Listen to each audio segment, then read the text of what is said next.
6, 5, 4, 3, 2, 1. You'll never have the sacred stone. Oh, this you crazy mother.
What we do here is go back.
Hey everybody, Steven Jensen here with Jessi Davin in audio form down below, and we are here to talk about some WWE, because I watched more WWE this week than I have in probably the last year or so. We had Money in the Bank on Sunday, and we had WWE Raw on Monday.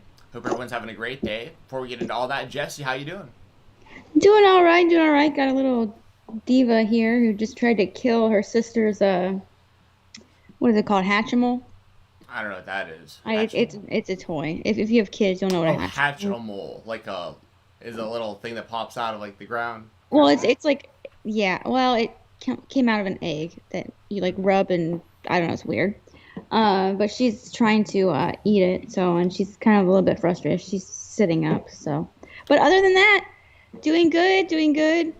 Lots of wrestling this weekend, lots and lots. So, and hopefully some great wrestling tonight as well with Dynamite. So, other than that, I'm doing okay, doing okay. Rewatching old Mythbusters, I told you that. So, living a little bit of nostalgia. R.I.P. Grant Imahara, that was so sad. But yeah. So, how are you? I'm doing good. And yeah, there was a lot of good wrestling. We had Impact Slammiversary over the weekend. If anyone wants to watch a review of that, myself and Denise Salcedo did the post-show for Fightful. So that's over on the YouTube channel, Fightful's YouTube channel. Y'all can watch that. there was obviously Money in the Bank, which we're going to talk about, Raw, and then neither me nor Jessi watched NXT. I'll talk a little bit about why I didn't bother watching NXT. And then, tonight, we won't talk about Dynamite tonight just because we got to talk about this WWE stuff, but I will absolutely 100% be watching AEW tonight. I am pumped up. Corey with a big super chat. Thank you, Corey. Thank you, Corey. Thank you so much. I'll go ahead and read it off. It says, everyone, if you're old enough, check out onlyfans.com/. Well, thank you, Corey. Onlyfans.com/JessiBuckeye is my site. If you want to go see it. Jessi, the almost superhero, love you. Oh, thank you, Corey. You're so sweet. Definitely not even close to almost a superhero. I'm just there, but I appreciate the kind words and the gesture and the super chat. So thank you so much. Yeah, very, very much appreciated, Corey. As always, thanks for joining us today, man, and thanks for all the support. We always appreciate it, man. Our resident wrestling dictionary or encyclopedia. Savant almost. Like the dude's calling out stuff from like the mid '90s where I'm like, whoa, I completely forgot about that. Yes, dude we could say, hey, have blank and blank ever wrestled each other, and he can tell us, yes, they did in Ring of Honor back in 2002. It's amazing. Yes. Yeah. Corey's the man. So thank you, Corey. And we'll talk about another almost a superhero here shortly when we talk about these shows. Anyone else who's joined, thank you very much for coming in here today. We appreciate it. And we'll probably be on here for about an hour or so today. So if any of y'all have any thoughts on these shows, any predictions for AEW, anything MMA related, anything that has to do with Impact Wrestling or any other company, this weekend we got 2 big GCW homecoming shows. One of them headlined by Matt Cardona versus Nick Gage for the GCW Championship. So there's a lot of really good stuff going on this weekend. On Saturday there's GCW. They're finally showing the MLW Battle Riot, which happened 2 weeks ago. They're showing that for free on YouTube this weekend. So, nice. Good stuff there. Then you got TJ Dillashaw and Corey Sandhagen in the UFC #1 contender fight at bantamweight Saturday night. So there's a lot of really good. I'm gonna have a lot of fun Saturday night. I'm gonna have at least 2 or 3 screens going, and that'll be fun. But yeah, I mean, is there anything you wanted to talk about at all or touch on, even AEW related for tonight or anything before we kind of jump into this Money in the Bank talk? Not really. I don't think so. Corey with another super chat really quick. Yay, Jay White and Impact Wrestling too. Yes. And there is a big spoiler coming out, which we won't talk about because it's happening on Thursday. I did see it with a new Bullet Club member, which I love. I think it's a great decision. But yes, I thought that was crazy. That was a great surprise at Slammiversary. I literally was about to throw something at my TV when it cut off at the end of the pay-per-view. But I think that's interesting. I think the forbidden door keeps getting broken in, and the door frame is getting wider and wider. So I'm excited.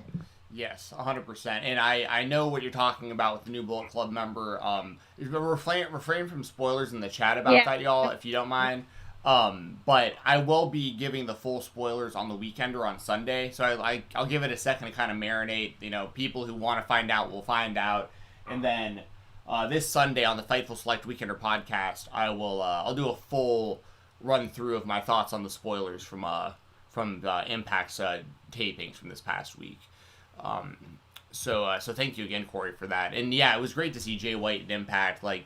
He's depending on who you ask, he's one of, if not the most valuable guys that New Japan has. As far as what they how much money they think could draw in for a company. Obviously you have your Okadas and your Tanahashis and your Naitos and those kind of guys, but Jay White is in that conversation with those dudes as far as one of the best in-ring guys they have, one of the best characters they have, and he's still pretty young. He's got a bright future ahead still. So I think Jay White coming over to Impact Wrestling is really cool, and it's pretty obvious at some point in the near future we're gonna get Omega versus Jay White, and I'd imagine it'll happen in Impact Wrestling. Really good stuff. Really good stuff.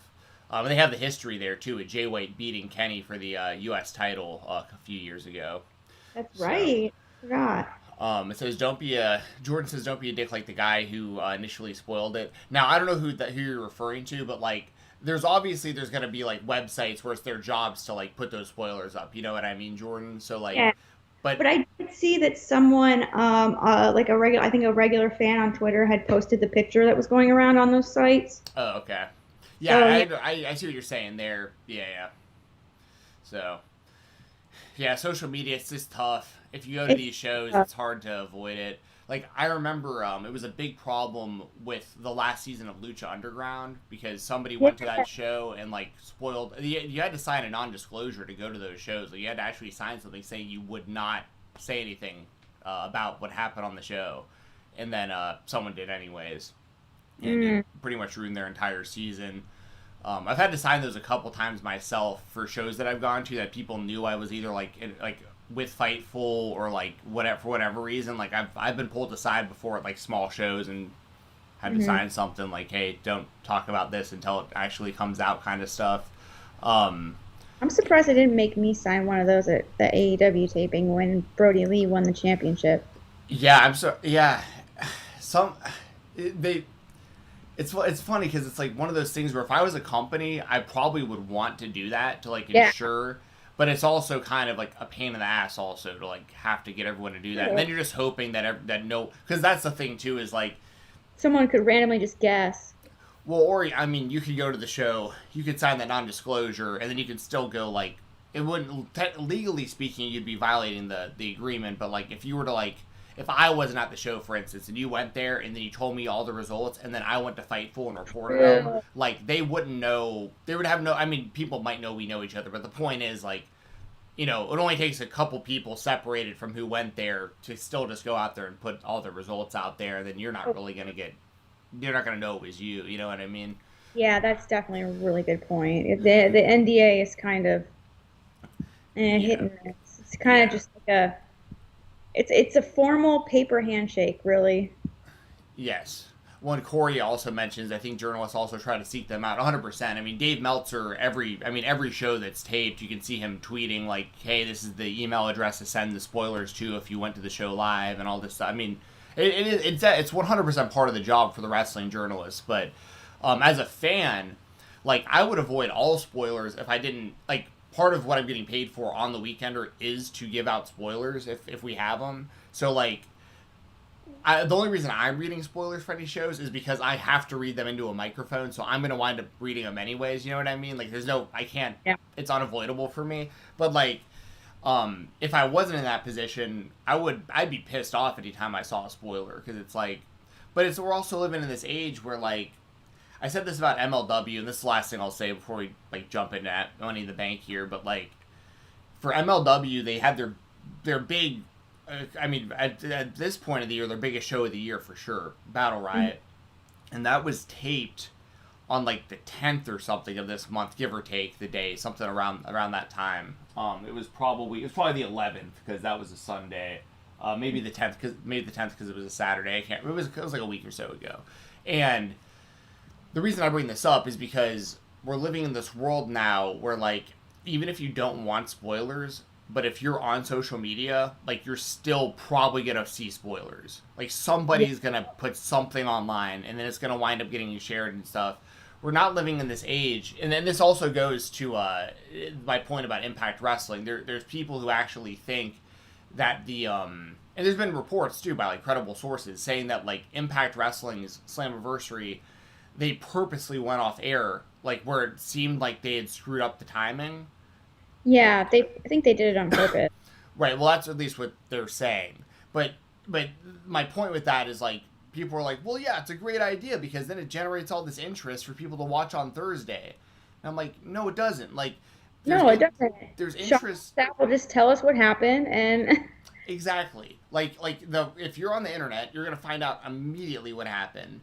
yeah, And you don't want that kind of like I'm not a believer of like all publicity is good publicity. Like I think that the negative press isn't most of the time it isn't good at all. Like just because people are talking about you doesn't necessarily mean it's a good thing. So like like back in like the 90s, I talked about this on the post show with Denise, but back in the 90s when like WCW would end on a Monday night and it'd be like the NWO in the ring and they're beating somebody down and the show's about to go off the air and then like Lex Luger or whoever they're feuding with starts walking down the entrance ramp and the show goes off the air and the commentators, and part of it's on the commentators too, to be like, oh my god, I can't believe what we're seeing, like you gotta tune in next week to see what happened. But the problem is like that those times are gone. Like there's no more waiting and anticipation to watch to see a follow up, because like you just mentioned, the results are going to be on the internet immediately. So like everyone's going to know what happened. There's already interest there. Like Jay White showed up, Mickey James showed up, Chelsea Green showed up. They put a peas drop for Aiden English. That's right. I mean, I'm missing others. I mean, there was return after return after return. There's interest there already to tune in on Thursday. You don't want the negative press of like, but TNA is going to TNA. Like, you know, they screwed up right at the end of the show, just like they always do. It's like, why would you want that publicity? You wouldn't.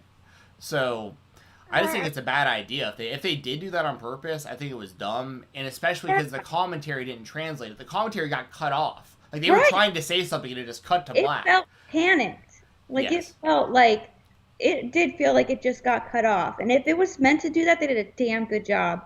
But it really did not feel like that was intentional. Yeah, like I said, even if it was intentional, like, I don't know why you would do that intentionally. It just doesn't make any sense. Right? So, when the people that are there are freaking live tweeting it anyway. Yeah. Like, and clearly anyone who's watching is going to be following them. Because Impact isn't like WWE or even AEW in the sense that they transcend social media. They're very much a social media driven wrestling promotion at this point because they live stream on Twitch. Their Twitter's really active. Like, there's I would bet that a majority of the people who watch Impact are online at the time. And maybe I'm wrong, but I just feel like it's a very social media driven company at this point. So for them to do like a spoiler like that or like a cliffhanger like that, you've got to expect to be spoiled. You know what I mean? Yeah, 100%.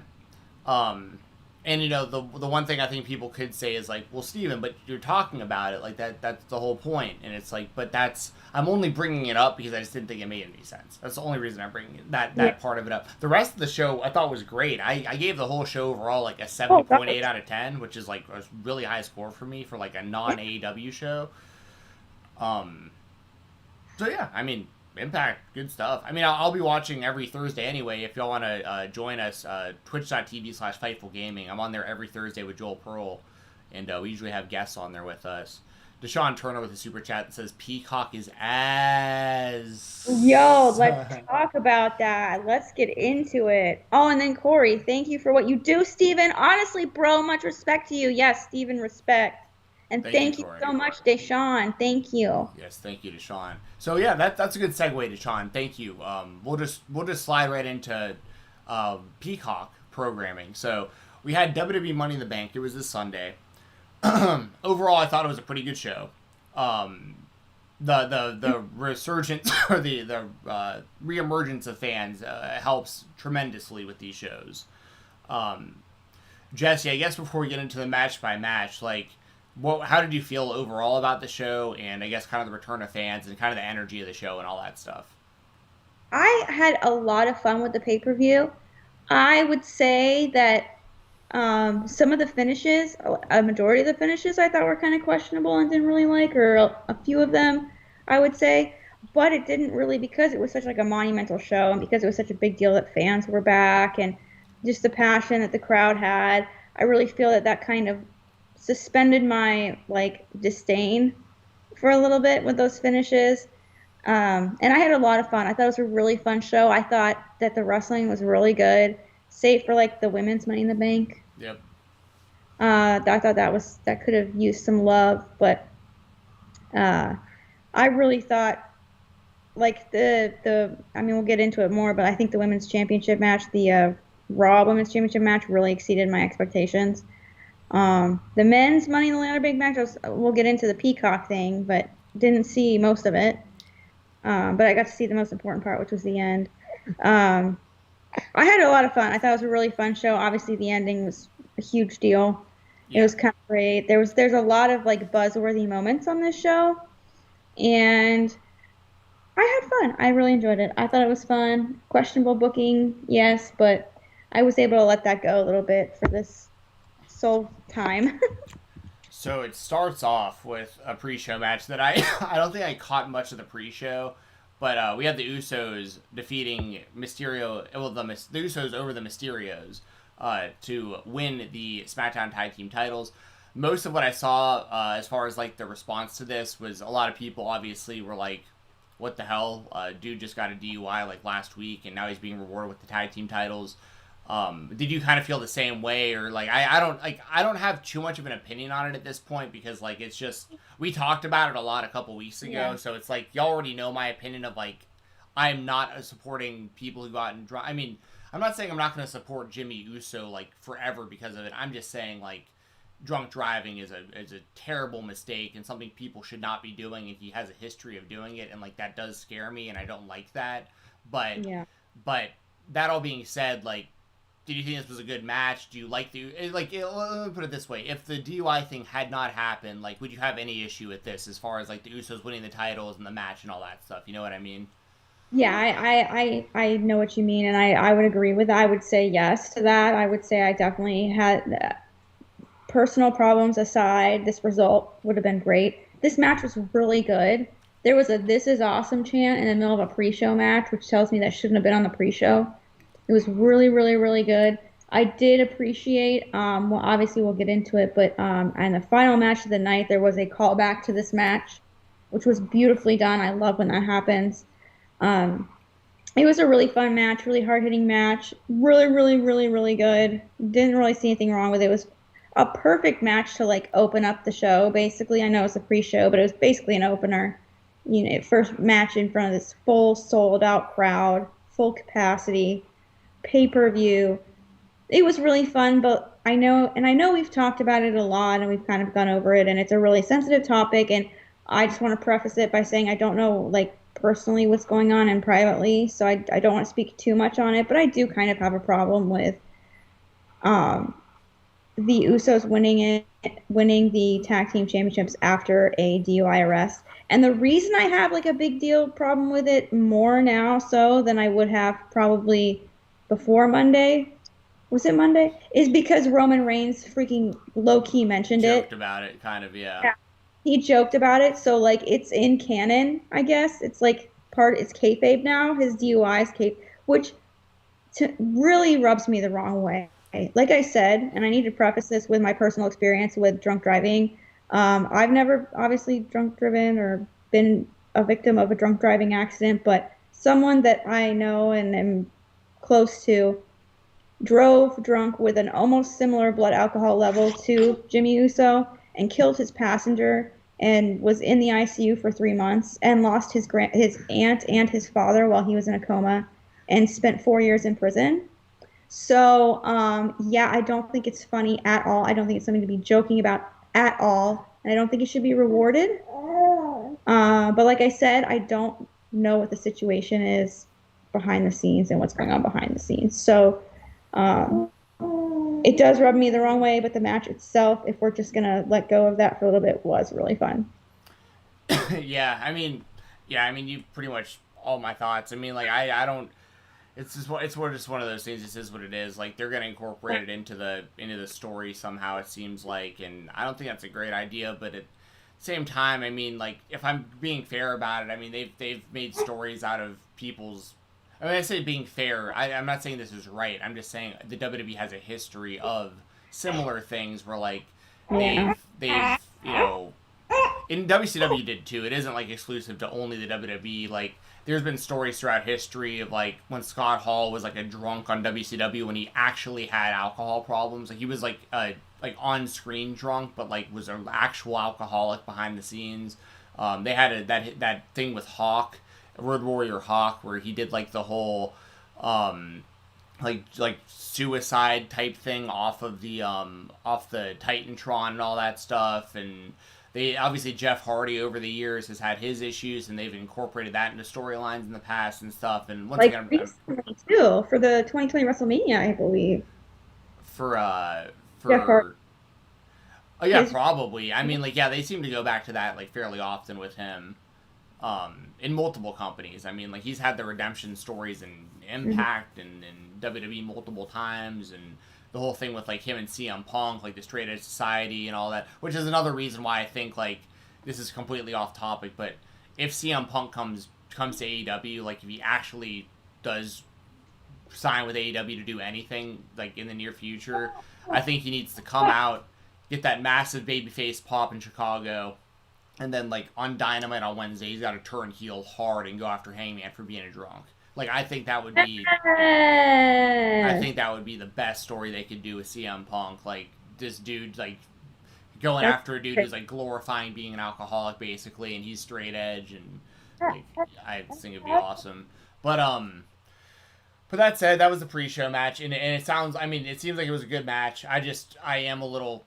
I mean, here's the thing too, though, right? Like storyline wise, we talked about how the Usos losing could lead to something interesting because Roman could keep bullying them because they're losers, but at the same time, there's also something in a story of like all of them winning championships too. So like we'll see where the story goes, but me and Jessi can't make it clear enough. Like we're definitely not supporting like the DUI situation at all. Kenny the Bastard with a super chat. What's up, Kenny? Super chat at that, since the next match we're going to be talking about. Yeah, perfect timing. Yes, thank you, Kenny. It says, by God, it's Jessi Davlin. She has the Money in the Bank case. She's cashing in her contract. Thank you, Kenny. I appreciate that. I hope you had a fun Russell Rumble entry as well. I was in the top 20. Wow, really? I didn't even place. Yeah, I did pretty good.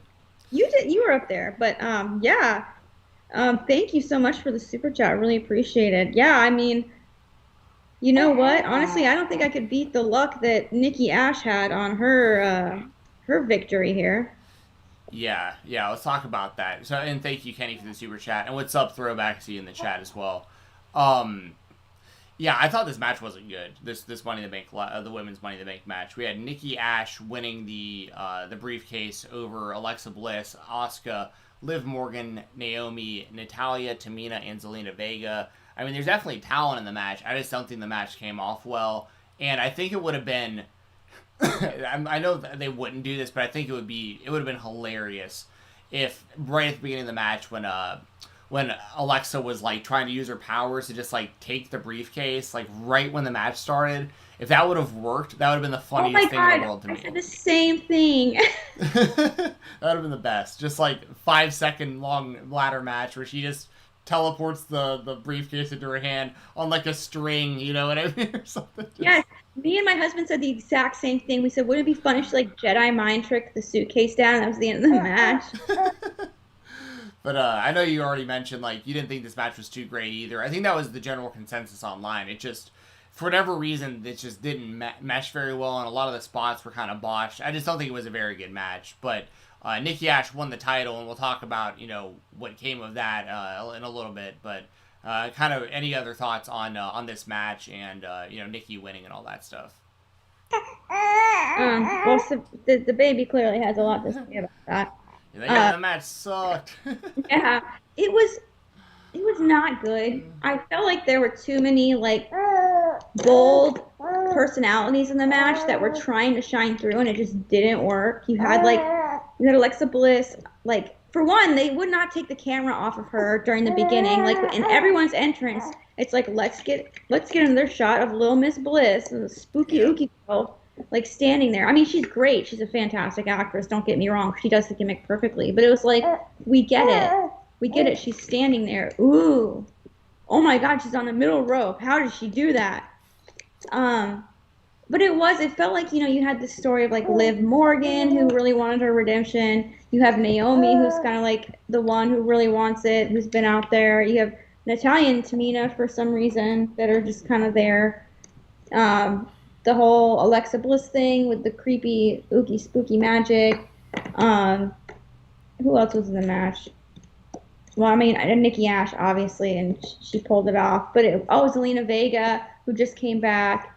It felt like, I don't know, it didn't feel right. It just was weird. And what made no sense to me was how somehow covering Alexa Bliss in a bunch of ladders was able to like defeat her magic and keep her from being able to grab the briefcase.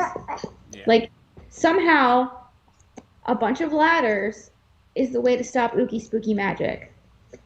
Like Yeah.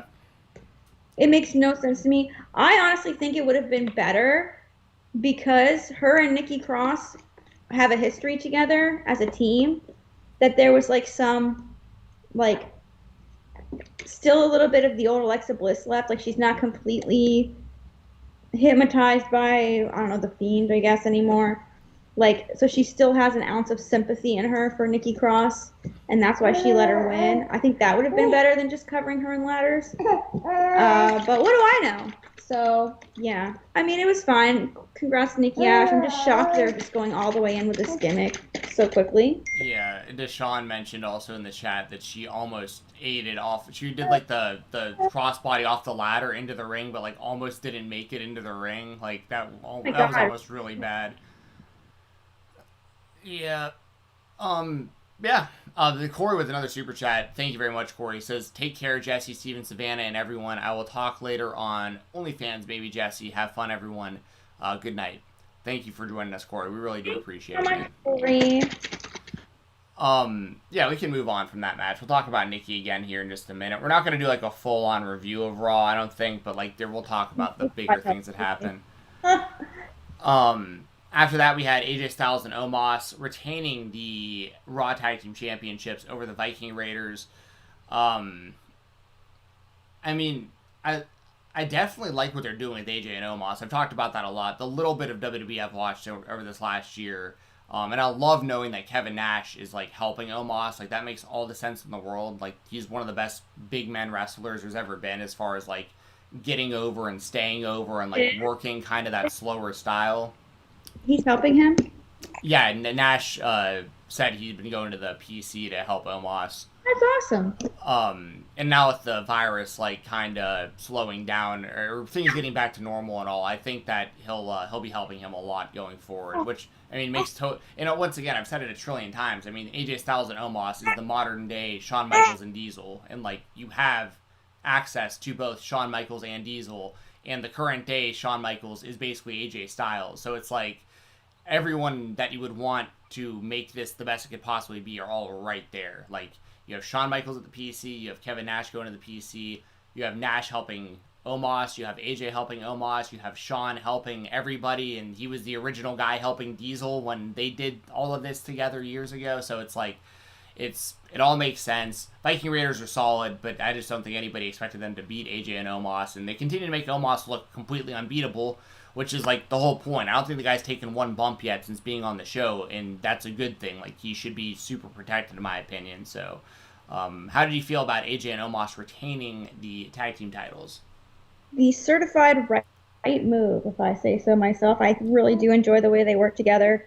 I thought it was a lot of fun. There's some really cool spots in this match. I think AJ and Omos are really, really good together. And now that I know that, like, I was wondering why everyone kept mentioning Kevin Nash. I'm like, what? But now it makes sense.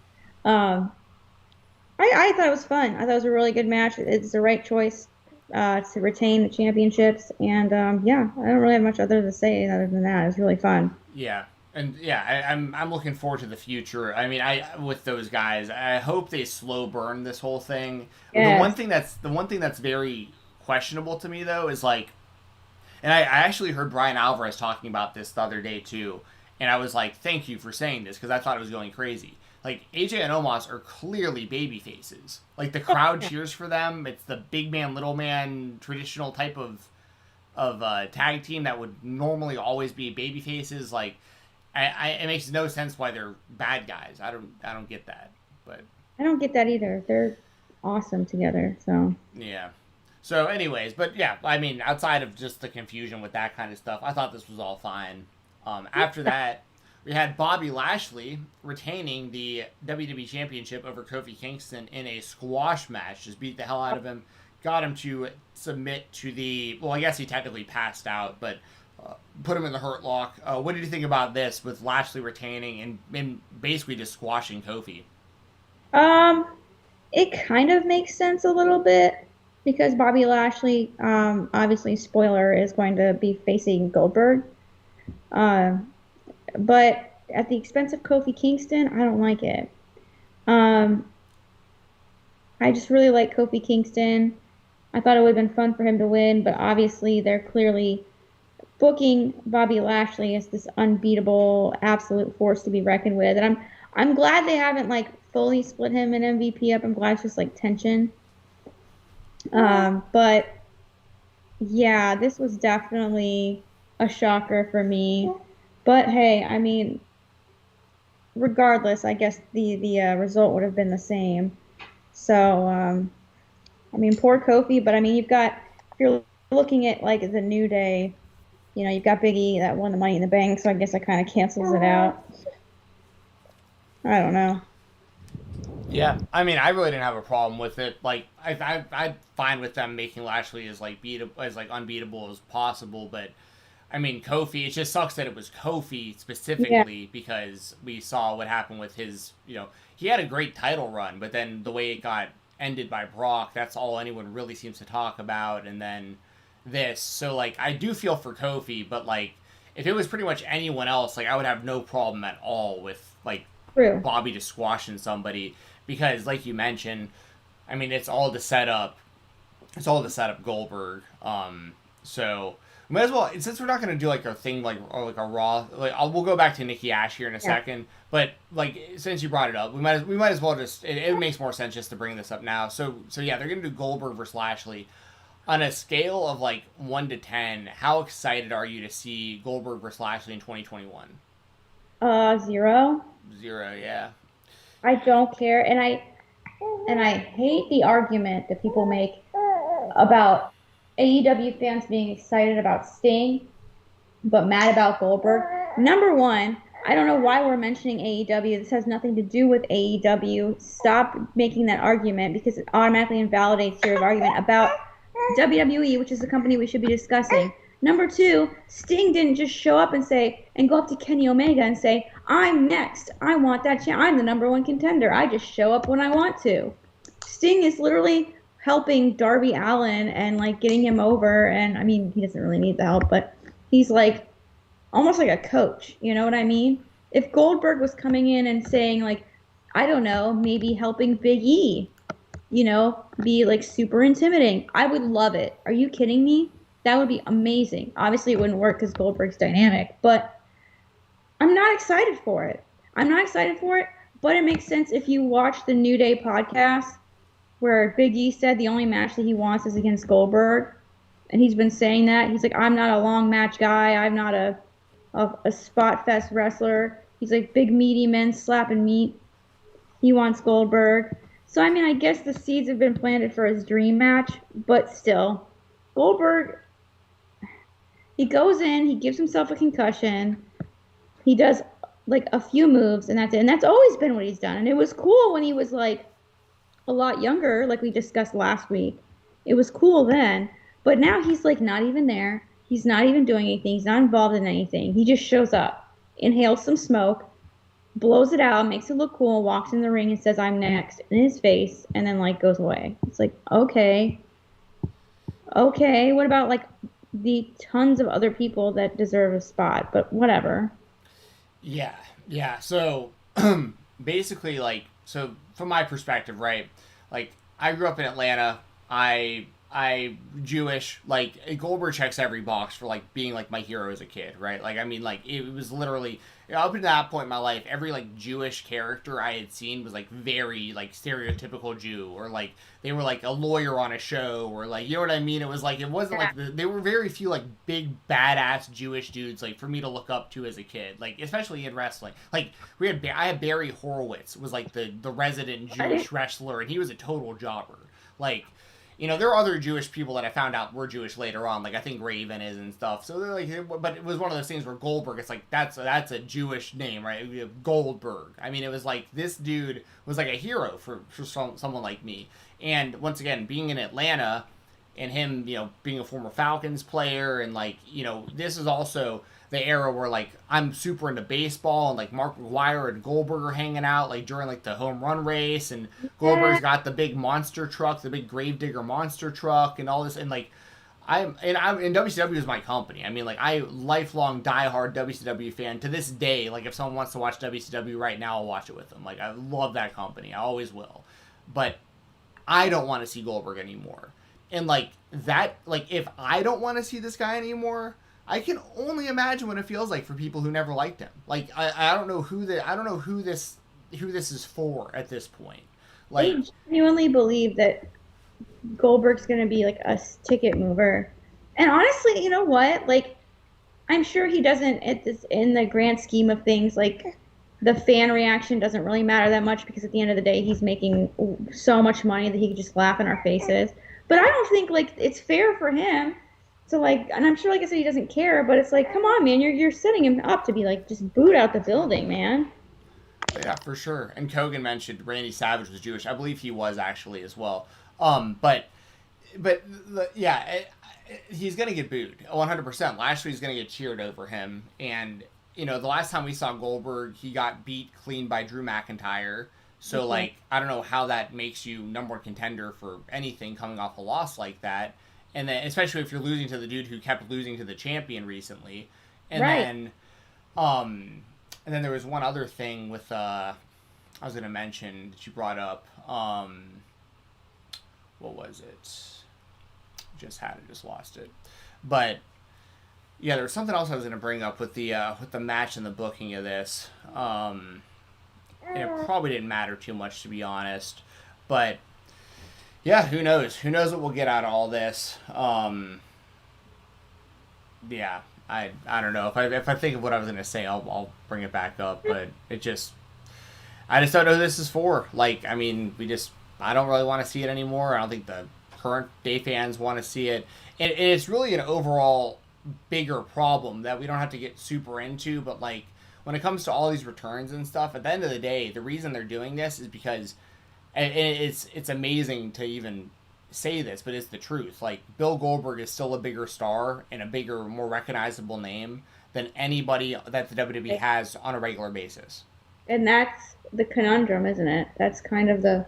That's why on Raw it was just return after return after return. It's basically just admitting to your fans, like, we cannot build anybody to this level anymore, and like, this is, if you want to see real stars, they come around a couple times a year, but the rest of the time it's this roster of, not actual stars. Yeah, it is kind of a disservice to the main roster. And the thing I was gonna say, now that I'm remembering, is like the Sting comparison.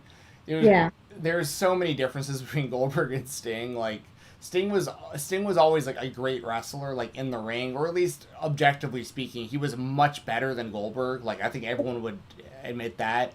And then, like you mentioned, it's not like the guy's going after the world title. It's a different thing, and what he's doing too is like a redemption type of thing. Like, WWE didn't know what to do; they kind of screwed him over, and then like he's having a second chance at like ending his career the right way. Goldberg had the perfect ending at WrestleMania 33, and now he's just lingering around, and it just hasn't been good. So, yeah. Anyways, yeah, once again, biggest WCW fan of all time right here. Loved Goldberg. Loved him. If I met the guy today, like right now, I'd mark out. Like, I very rarely like mark out when I meet someone in person. I'd mark out to meet Bill Goldberg, still to this day. But, like, seeing him on my screen right now, I don't really care to watch him wrestle anymore, Yeah. Agreed. The next match, though, this was awesome. We had Charlotte Flair win the WWE Raw Women's Championship over Rhea Ripley. Got the win with a figure eight. Love this match. Charlotte's the queen. They ran it back on Monday again, but it was really more so to set up Nikki Ash winning the title. So we'll put all this together. So this match itself, what did you think about Charlotte winning and just, this match in general? And then how do you feel about on Monday how we had the rematch, but it set up Nikki, almost a superhero, coming out, cashing in Money in the Bank, and winning the championship on Raw? This match was such a testament to both of these women's talents and abilities, because This match started out pretty slow. This match started out kind of meh.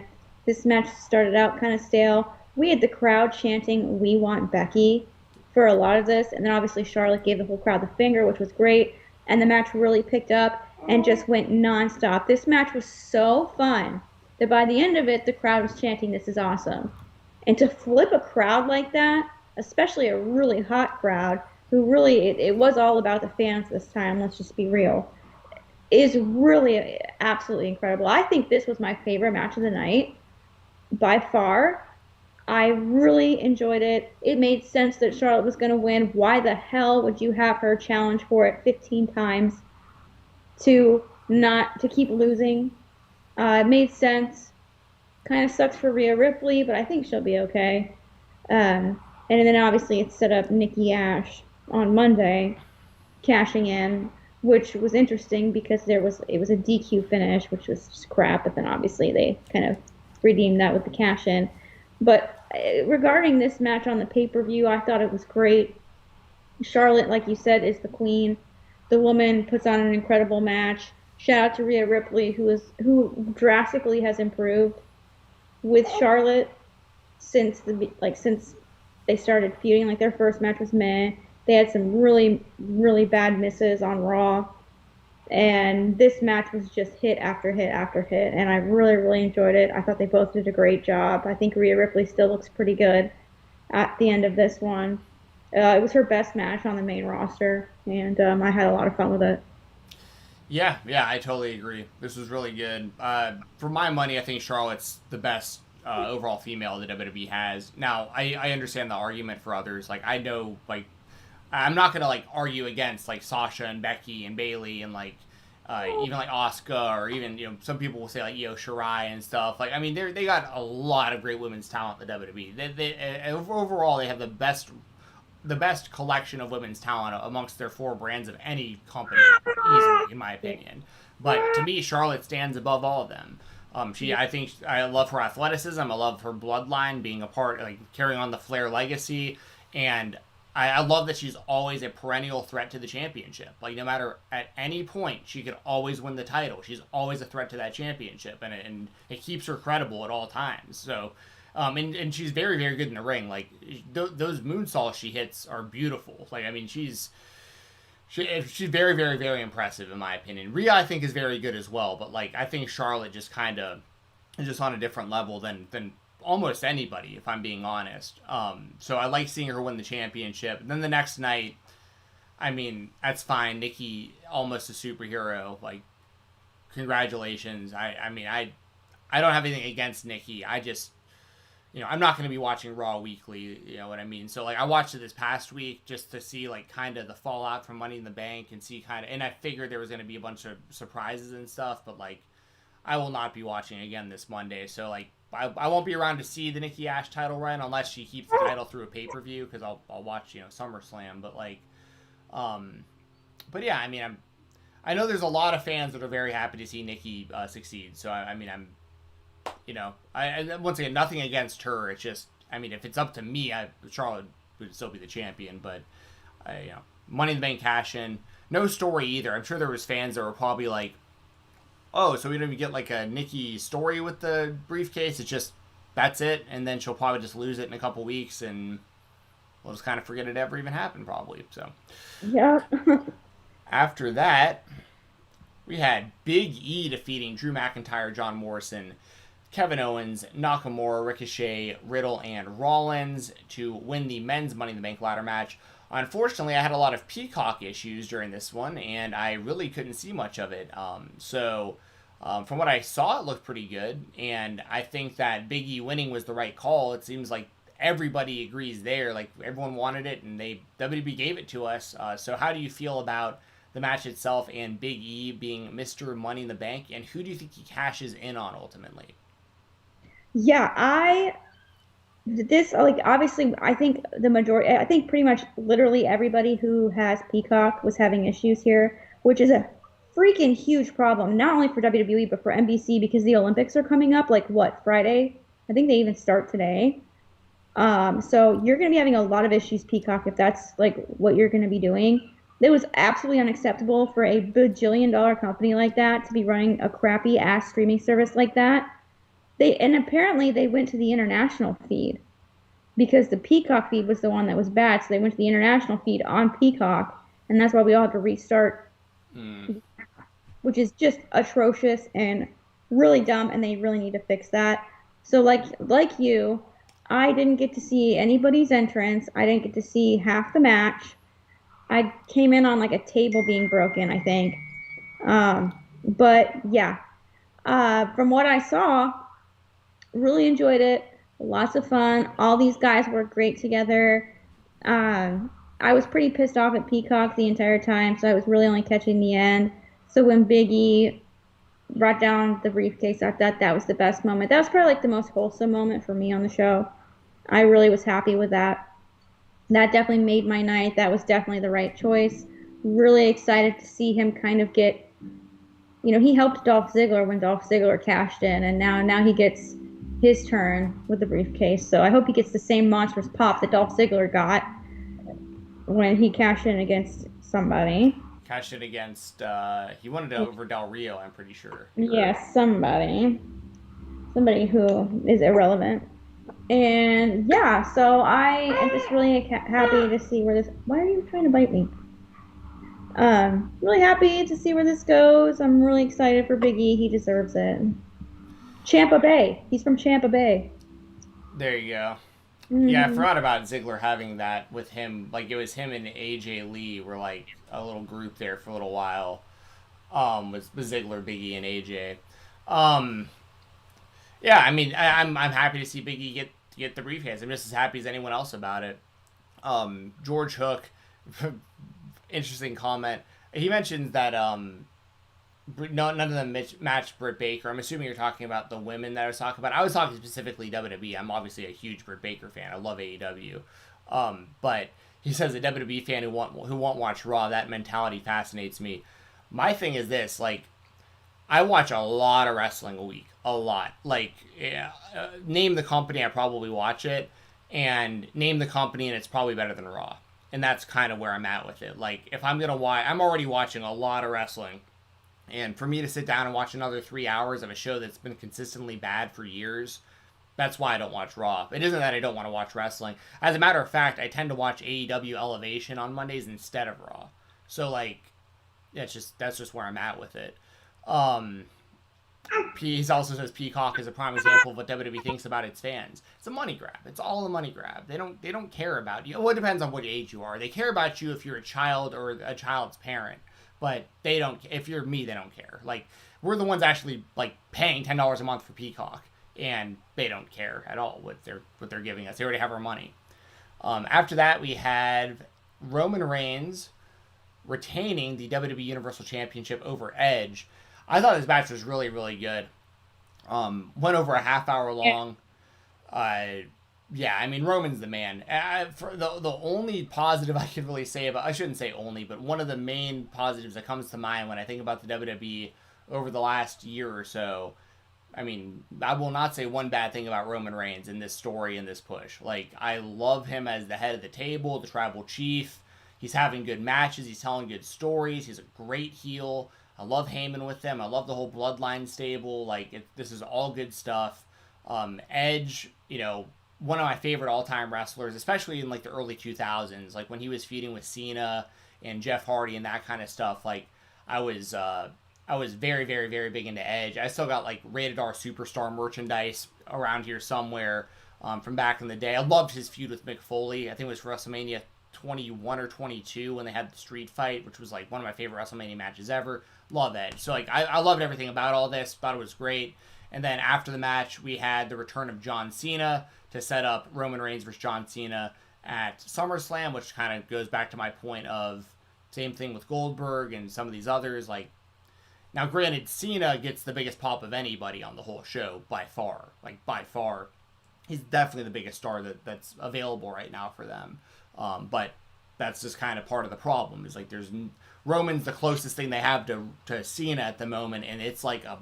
It's a big drop off, yeah. Yeah, it's like Cena, and then like a few levels, and then Roman, and then like a few levels and like the rest of the roster. It's like, Right.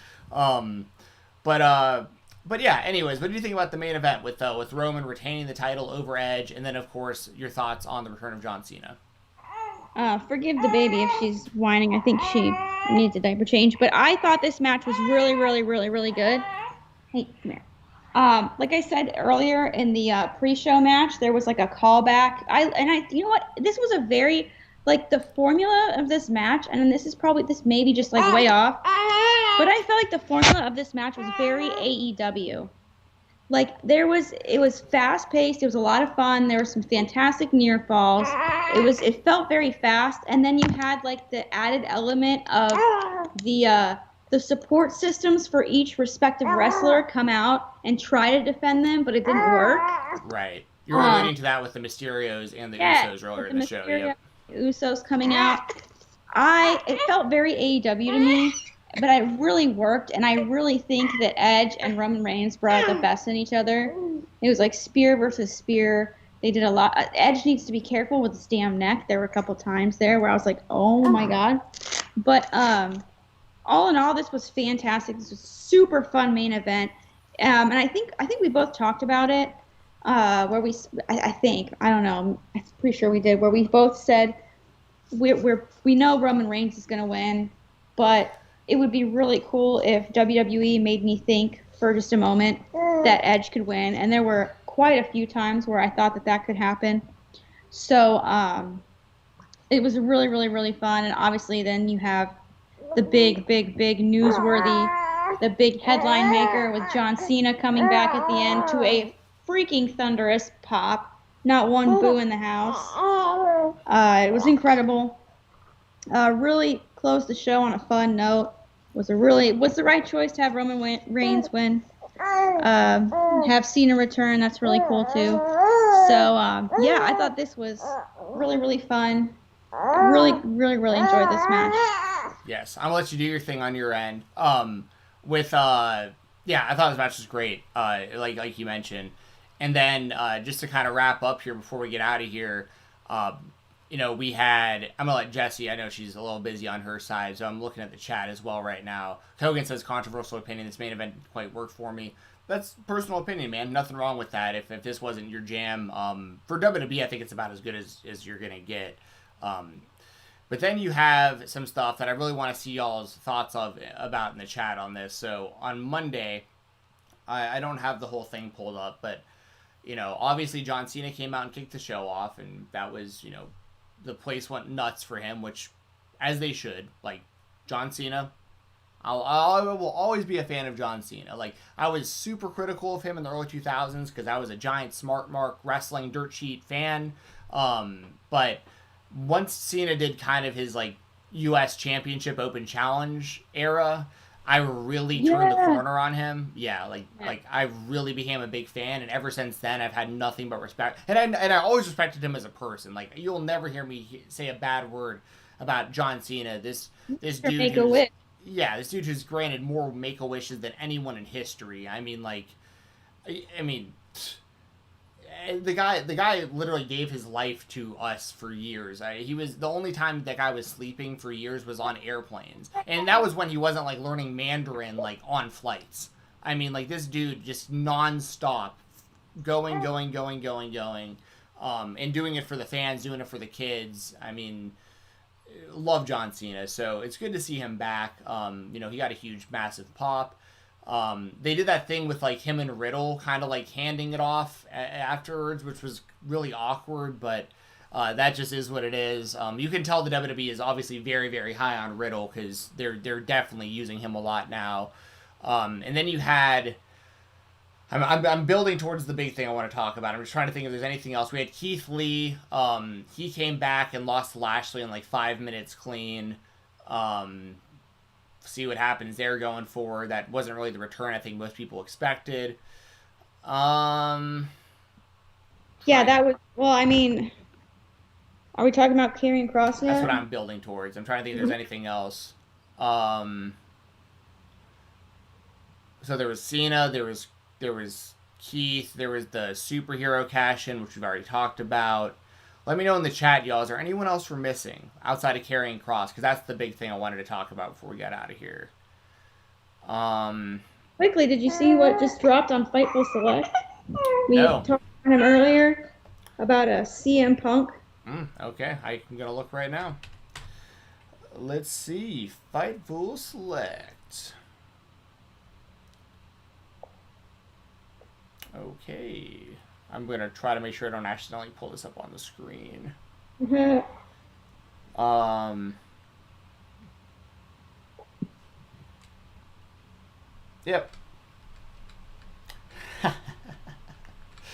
Let's fucking go. So the thing with CM Punk is, like, I've been saying for years, like, I don't really care that much if he comes back. His UFC run was so terrible, like, which is all true. Like, he was the worst UFC fighter in history, but, like, we're at a point right now where it's, like, All Out's back in Chicago. Like, AEW's got all the momentum in the world. Fans are back. Like, if there's a chance we get CM Punk back in AEW, there's obviously it's all just speculation and who knows what will actually happen. But if there's any chance of I don't think we see CM Punk in WWE again. Let's put it that way. Like, if he's gonna wrestle anywhere, I think it'll be in AEW. Bro, are you kidding me? What do you think about Bryan Danielson? What do you think? I think there's a damn good chance he goes to AEW too. Really? Yeah, I think there's a chance we get Bryan Danielson maybe as early as tonight potentially, and I think we get CM. Wow, really? And I think we get CM Punk at All Out. Wow, yeah, that would be the one, wouldn't it? And the thing with Danielson also is, like, Tony Khan will buy the rights to Final Countdown and, like, the whole deal. Yeah. Like, it'll be, like, and that's part of it, too, is, you know, the speculation's even higher now that Bryan could be coming over because apparently there was, like, reports about, like, the next year or so of all, like, the licensing stuff the WWE always renews for people. Apparently Daniel Bryan's not on, like, the merchandise list or, like, he's not on any, like, the video. Like, I think, like, all their merchandising stuff, Daniel Bryan is not on there. I don't think he's on the website at the moment, and they haven't been mentioning him. And so it's like, I mean, all signs are pointing to him being an actual free agent right now. And he has the two paths he can go down. I've talked about it before. He can take the cushy, lifelong, always going to be a WWE guy and get paid good money. Or he can look at it as, I've already made all the money I need to make, and AEW is still going to pay me a lot, and I can have all my creative freedoms back, and I can have all these dream matches, wrestle all these guys who grew up wanting to, all these guys who idolized me growing up are over there in AEW that want to wrestle me, get my theme song back, get the American Dragon gimmick back, like, and end your career as a professional wrestler and not a sports entertainer. So, but yeah, I that's all really exciting stuff. And the speculation this time of year always with CM Punk, right? Because All Out in Chicago, it's going to happen every year where people are going to be like, can he be coming in? But now it just seems like just the perfect time. And enough time has also passed since his last ass whooping in the UFC, so it's like I think people might kind of not bring that up so much now, and not as much as they would have if he would have showed up like right after getting his ass kicked. You know what I mean? Yeah. So yeah, and so I guess I can't think of anything else from Raw, so I'll talk about it now. Karrion Kross, all right. So this dude on NXT, completely unbeatable, like beating multiple people in matches, unstoppable, 2-time champion. The only reason he didn't have the title at one point was because he had to vacate because of injury. Beating everybody, beating like Finn Balor and Adam Cole and Kyle O'Reilly and Johnny Gargano and you name top wrestler, whoever in NXT, Karrion Kross has beat them. And not only in singles matches, he's beating them in multi-man matches as well. And then he comes to Raw, and full disclosure, I love Jeff Hardy. Like, Jeff Hardy's one of my favorite wrestlers ever. Like, I'm a big Hardy supporter, especially when it comes to Jeff. Like, he's had his issues and his problems, absolutely. But I also sympathize with him quite a bit because, like, they lost their mother young also to cancer. And, like, they've gone through a lot. Them as a family went through a lot of the same stuff like my own family went through, like, when I lost my mother young to cancer and stuff. So, like, I have a lot of parallels with Jeff. We're both older brothers, he's a younger brother, but we both have brothers that we're both very close with, and stuff like that. And Like my brother got into a lot of the stuff that he's into because I was into it. Same with Jeff. Like Jeff got into a lot of stuff because Matt was into it. It's the same reason I'm such a big fan of like the Diaz brothers. Same kind of reasons, like the bond they have. I see a lot of parallels between my life and their lives in certain ways and stuff. But Jeff Hardy, like from what I understand, because I have been watching the show, apparently Jeff Hardy's just been like jobbing out to people for months. And like, Yeah. and then he just beats your a completely unbeatable champion, and he wears the NXT title to the ring and everything. And it's like, I mean, if I'm carrying Cross, I'm like, what the hell did y'all just do to me? Like, I would not be happy about this at all. What were your thoughts about it? What were your husband's thoughts about it? Oh, my husband was pissed for one. He was like, unbelievable. And then he walks away and he just like went to bed. But for one, the writing was on the wall as soon as he came out without Scarlett. And he's just like walking to the ring. There's no smoke. There's no black and white. There's no oomph to his entrance. Because honestly, to me, Karrion Kross is a glorified entrance. To me, sorry, that's just my opinion. No, I know what you mean, though. He's not particularly great in the ring or anything. No, he's powerful, but he's just there. Well, but in comparison, because here's the thing, and like this last thing I'll say about it, then I want you just full thoughts. But like the thing, I think a lot of people, myself included, figured like Vince would see Karrion Kross and be like, "Oh, this is my type of dude. Like this guy's big, he's strong." You just mentioned he's strong, and all that stuff. But in comparison to like Brock Lesnar and Bobby Lashley and Goldberg and McIntyre and all, like those guys all look way bigger and stronger than Karrion Kross does. So like he's kind of more of an average type dude on the main roster when you really think about it. You know what I mean? Yeah, I'm shocked because you make a very good point there that Karrion Kross seems like a Vince McMahon type of guy. Like, you look at him and he has main roster champion written all over. He really, honestly, let's be real, doesn't really fit in NXT. He really doesn't. I agree. He's athletic. Don't get me wrong. He's not like a high flyer. He doesn't do these, like, flippy, floppy moves.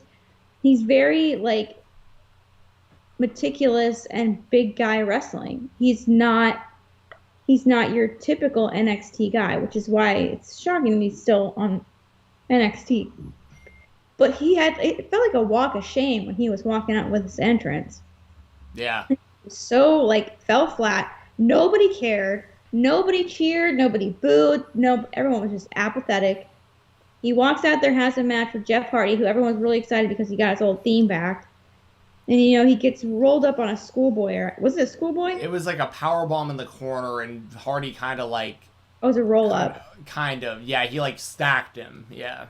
Stacked him. Okay, yeah. It was just like, I wasn't even really paying attention because I thought I knew the result. And then all of a sudden I see Jeff Hardy like celebrating. And then you have Karrion Kross in the ring after this loss. Poor guy is just trying to cut this promo like, you made the biggest mistake of your life. Fall and pray. And the crowd is just like low-key like laughing. Yeah. That just killed it. Like, he tried to cut this promo, like, you made a mistake and you're going to regret this, but it just did not work.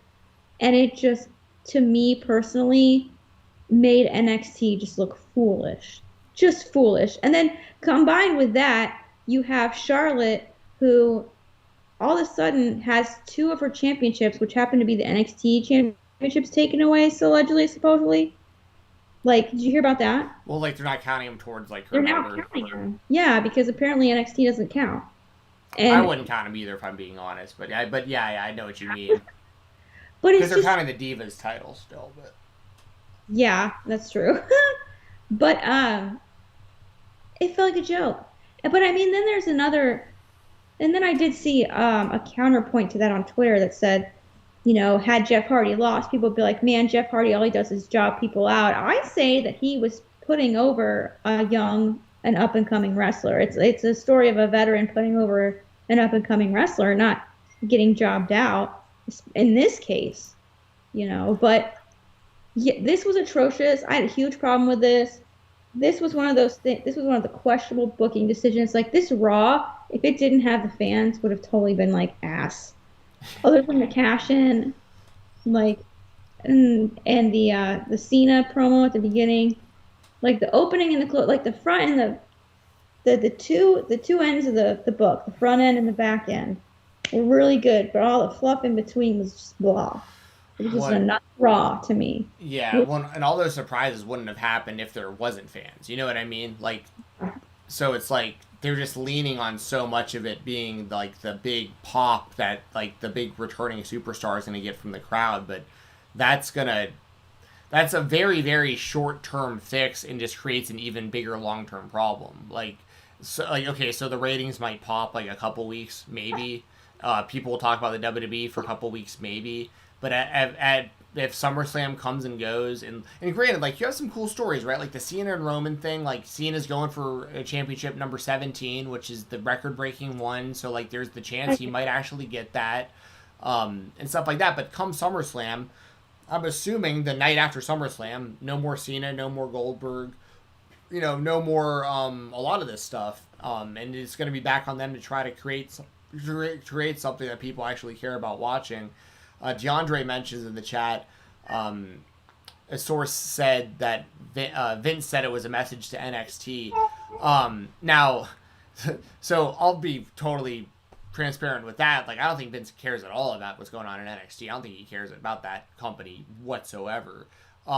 Which is to DeAndre's point. But the funny thing about it, DeAndre, is I'd actually watched NXT for the last like 2 or 3 weeks, pretty much since they said like the Diamond Mine was coming in, and I just wanted to kind of see what that was, and I stuck around for a couple weeks. Guess who didn't watch NXT last night? This guy, because they made it totally clear to me on Monday that NXT does not matter. Like, Yeah. So. Well, Throwback says they mentioned the loss on NXT last night, which obviously we both didn't watch. So, yeah, it really did blow the wind out of my sails on NXT, and it made me sad. And I think NXT deserves a little bit more love. But yeah, it'll be interesting to see what the rating is, if it even mattered. You know what I mean? Yeah, I don't know. And like I said, who really, like, it's not gonna like that rating, even if it is a decent number, that doesn't really prove anything, because it's like, what's your number a month from now or 2 months from now? And like with AEW, it's a totally different thing, because people get hung up on their ratings. But my thing with AEW is like, they've been around for less than 2 years. Like, they're still trying to like figure out things on the fly, and already have a really solid fan base, and it's only going to get bigger and better. Like, I'm not concerned about their numbers at all. They could pull 500,000 fans tonight, and I really wouldn't be concerned about it. Like, for some people, they'd hear 500,000 and they'd be like, this company's dying. It's like, really? AEW in the mud. Yeah, as they continue to get more airtime, more shows, more money put into the company by Turner, action figure lines, everything you could think of, video games. Yeah, they're dying for sure. But WWE is in a different boat. They've been around for 30, for longer than that. But like modern day, if we would talk kind of like since the WrestleMania era of like 1985, give or take, it's like, yeah, you've been around that long at this type of level, and like, and you're out there getting 1.5 million viewers, and like happy when you're popping a 2 rating now, when there used to be like 7 million people watching the show on Mondays. Like, that's pathetic. So like, so yes, they'll get some interest right now. They're gonna bring back people, but then they're also, see, part of the problem with what they're doing with all this too, with guys like Karrion Kross and Keith Lee and stuff, is they're constantly reinforcing to you, like, NXT doesn't matter. If you watch NXT, enjoy it while you can, because that's the last time you're going to see those people that you like successful. Because the second that they wind up on Raw or SmackDown, that's your fate. You are now a jobber, and it did not matter what you had done on this other show this whole time. And then you have this just really cruddy purgatory type situation with all of this talent that's like will not go to Raw or SmackDown, probably by their own choice. Like Gargano, Ciampa, Cole, O'Reilly, all these guys, like they've been in NXT forever at this point, But if I'm them, like, there's no way I want to show up on Raw or SmackDown. You just saw what happened to Karrion Kross. Imagine what happens to Adam Cole or Johnny Gargano or someone like that. Like, you're done. Like, you're the next Ricochet. Like, no one's gonna care. So, like, I don't know why the WWE's put themselves in this situation. Like, it just doesn't make any sense why they would book so backwards. And then you have the whole thing going on NXT that people have been mentioning with Samoa Joe. It's like, okay, so Samoa Joe must have just got cleared to wrestle because it's clear they're setting up him and Karrion Kross. Samoa Joe took when I keep talking about the paths that people can take, that Daniel Bryan can take, Samoa Joe took the WWE cushy life path, which is fine. But I'm no longer interested in Samoa Joe. Because guess what? The guy who he's feuding with, who he returned to this company, like, he was let go, came back. Such a weird, toxic relationship. Yeah, like, to get fired, then probably have to take less money to come back, and then you're probably promised, like, yeah, but when you come back, we're going to give you the NXT Championship, and you're going to beat Karrion Kross. And he's like, oh, that sounds really cool. Like, I'll stick around I'll come back to do that.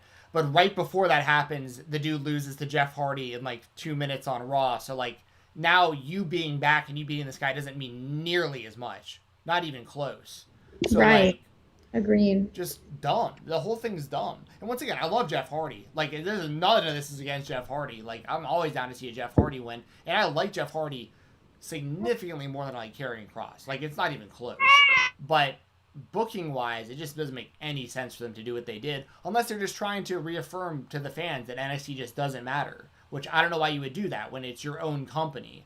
So, it's pretty baffling. And from the things that I've read, Karrion Kross didn't seem too happy about it. And, yeah, I mean, I don't know why he would be. So that's your future. If you sign with WWE, just know that could be you next, you know? Yeah. Yeah. Yeah. Well, that's pretty much all I've got. Same. You know, Raw. Hey, I will say this to wrap it up. Money in the Bank, I thought it was a fun show. Like, overall, I enjoyed it. I'm glad I watched it. Raw, fun show. Overall, I enjoyed it, and I'm glad I watched it. But they didn't do anything. Very true. Huh? Both very true points. Right, but they didn't do anything to make me want to watch Raw anymore. Like, I'll tune back in for SummerSlam, and we'll go from there. I'll probably watch the Raw after SummerSlam if SummerSlam's good, but, like, yeah, you're not pulling me back in with George Menson's Bray Wyatt. I mean, that's another thing where it's like, right, they've ruined him so badly. Like, I don't care about seeing The Fiend anymore. Like, who cares? I know. Maybe.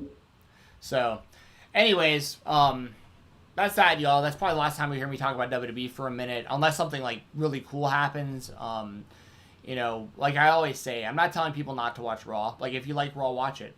If that's your show, watch it. I know SmackDown's been good, but they've also got a little bit of competition soon. Like, AEW Rampage won't be on at the same time, but, like, there's a lot of wrestling fans who aren't going to want to watch hour after hour after hour. Huh? It'll be on right after, won't it? Yes, but I'm just saying, like, a lot of people aren't going to want to watch, like, 2 hours of SmackDown, then an hour of Rampage. Or at least I'm not going to, because that's still watching 3 hours of wrestling a week, which is kind of the problem with Raw. But I think there's going to be a percentage of the fan base that probably watches, like, part of SmackDown, then all of Rampage, or all of SmackDown and none of Rampage, or all of Rampage and none of SmackDown. I don't know how it's going to work out. But they also have a lot of, like, independentwrestling.tv does a lot of premieres on Fridays, and there's other companies and that run on Fridays now and stuff. So, but I from what I've seen, SmackDown seems like a solid show. 205 Live honestly has been the best in-ring show WWE has for like a while, and I actually enjoy it. I watch NXT UK and 205 Live consistently. So that's just I review them for Fightful. Like, I'm getting paid to watch the shows, but it's one of those things where, like, they're actually really good wrestling shows. That don't have, like, any of these issues. Now, granted, no one's really watching them in comparison to Raw, but based on Raw's ratings, I don't know how many people are really watching Raw anymore either. So yeah, anyways, that's my thoughts. Jessi, if you want to kind of tell people what to do, I'll get the sponsors pulled up. Sure, I'll try. Someone's fussy. I want to say thank you so much, like, throwback. Oh, God, she just spit up all over me. All right, I'll let you do that. She's good. I just want to say thank you so much, Throwback, George, DeAndre, everybody in the chat. Who am I forgetting? Kogan, everybody. Just Deshaun with Super Chat earlier. to finish, yes. Deshaun, Corey, everybody, Kenny, all my favorite people. Thank you so much. We love our live chat. We want more amazing people like you guys in our chat. So if you could please help us out if you enjoyed this video, please do consider subscribing to the channel and giving this video a thumbs up. Helps the algorithm out, recommends this video to other like-minded people who watch wrestling stuff on YouTube, and it gets more amazing, cool, like-minded people in the chat. We love our super respectful chat. You guys are great, and we appreciate all of you. And so, yeah, please tell your friends, tell your family about us. Like this video, subscribe, get more people in here because we really, really like y'all. Yes, I couldn't have said that better myself. Thank you to everybody who's watched the show, and thank you to our sponsors, starting with Music City Toys and Collectibles. Check out their website, musiccitytoys.biz, and check them out on social media at Music City Toys. They have sales on their website or on their Facebook pretty often. They have a retail location, a physical store at 101 West Main Street in Watertown, Tennessee. So check that out. They have a lot of great stuff. They're really nice people to give you fair business. They have wrestling memorabilia, MMA stuff. They have just like baseball and other sports, nerdy stuff that I'm into, like Power Rangers and like comic books and all that. They got everything you think of. Once again, I can't stress it enough. Nice people, fair business. Support them over at Music City Toys on social media. Shout out to WrestleRumble.com, the place to be for fantasy pick'em contests for professional wrestling. Shout out to Hannah Moore, who won another $1,000 on the Wrestle Rumble. God. And yeah, they still have the All Out tickets up for grabs right now. $1 entries. Someone's going to win 2 tickets to All Out. And it also, just for anyone watching, this also includes food and drink at the show. What they're doing is you'll actually sit with the Wrestle Rumble crew with these tickets, and they're going to cover your food and your drinks at the show. So really great deal. For $1, you could wind up with 2 tickets to AEW, food and drinks for the show. So do that over Wrestle Rumble. Get on that raffle. And then the other $1 contest they have right now is for this custom artwork that's got a Macho Man, a Rock, Austin, and Undertaker all together in like a Seinfeld style drawing. Really cool stuff. Once again, so those are just dollar entries. You can see at the bottom of the screen here. It's as easy as just jumping on the website, clicking what entries you want to join in on, and maybe win something really cool. They always have a lot of cash, a lot of prizes on the line for their pick'em contests and all that stuff. And yeah, Wrestle Rumble's where it's at. Make sure to follow them on social media at Wrestle Rumble to stay up to date with all their contests. And last but never least, shout out to my brother Brian Jensen. He is a owner at Steel Boxing and Athletics. He helps with all ranges of everything. Like if you want to just get in better shape, learn self-defense, if you want to compete at an amateur or pro level in any combat sport, if you have any kind of neurological issue like Parkinson's, MS, dystonia, anything along those lines, Brian's 100% certified to help all those things. I mean, like, he can help you from everything, like I mentioned, to wanting to just learn some self-defense and lose a little weight, to literally like competing in boxing, kickboxing, MMA, or if you just want to get some dexterity back, you want to get some flexibility back, range of motion, all that stuff. He can help with all this. If you're in the Atlanta, Georgia area, you can meet him in person at his gym, or he can meet you in person at your business, at your house, at a park. Like, he'll meet you wherever. And he can also help you anywhere in the world online. He does Zoom calls, Skype meetings, and all that stuff. The best way to get in touch with him is to follow him on Instagram at BoxingATL, BoxingATL. Just shoot him a message. And along with all of our other sponsors, just tell them that me and Jessi sent you their way. I promise you get a really, really good deal with whatever you're looking to do. So that's everything there. As always, if you can use my code on independentwrestling.tv, it's code FIGHTTALK, FIGHTTALK. And that's all one word with no spaces. If you put that in the promo code spot on iwtv.live or independentwrestling.tv, that helps support the show. And then you can also follow me on Twitter here at FightTalk_FIGHT, TALK_. The next thing I got going on this week is tomorrow night I'll be doing the Twitch watch along for Impact Wrestling, twitch.tv/FightfulGaming. And then I'll also be doing a live chat with Doug Bateman on the RVD Tito for Life channel. That'll be at 10 p.m. Eastern, right after Impact Wrestling. And then on Monday, I'll be doing a Twitch watch along with my buddy John Mosley, who I do my MMA show with every week. We're just gonna jump on Twitch and watch some like classic TNA wrestling from like the early 2000s, just kick it and have a good time. So jump over to my Twitch channel since I'm starting to get back on that again. That's twitch.com/fighttalk_. Shoot me a follow over there or subscribe, whatever you want to do to support the channel. Much appreciated. I'll be on there more often soon. So, and then of course all the stuff I do with Fightful, FightfulSelect.com. Check out the Weekender, check out all that good stuff, all the post shows, and support Fightful as well. Jessi, what do you got? Get you pulled up here. Obviously, I would like you all to support the sponsors that Steven just mentioned. They're super important and vital to our podcast, and shout out to them. Shout out to Steven too. Thank you, Steven, for being so awesome. You can follow me on Twitter at Jessi the Buckeye. That's where you'll see me live tweet tonight, AEW Dynamite. You see me live tweet all the shows. I'm liking doing some memes lately. It's been fun, and yeah. But if you want to talk to me like in the DMs, don't DM me on Twitter. Don't try and add me on Instagram or Facebook. You're not going to find me over there adding anybody that I don't know personally. Go ahead and go over to my OnlyFans, onlyfans.com/Jessi the Buckeye. That's the best way other than the podcast here. And the sponsors, that's the other way to support me. So onlyfans.com/Jessi the Buckeye. I got some content coming up soon, hopefully. So really excited to share that with you guys. Sorry if I sound like I'm moving. I'm bumping up and down. And then pizza, Papa John's. Yeah. So tonight's AEW Dynamite. Maybe you're rushing around. Maybe you don't want to cook tonight, or football season's coming up. You've got all sorts of stuff coming up, and you want to order some pizza. Don't want to cook. Don't want to waste the time. You just want to sit and watch some games or some wrestling. Use my Papa John's pizza code Jessi25 JESSI25 for 25% off your entire Papa John's pizza order. That helps support me too. You can use it up to 100 times, I think, in the year. So it's there till the end of the year. So you better use it now. Yes, do that. Support. Papa bless. Get pizza. Papa bless for sure.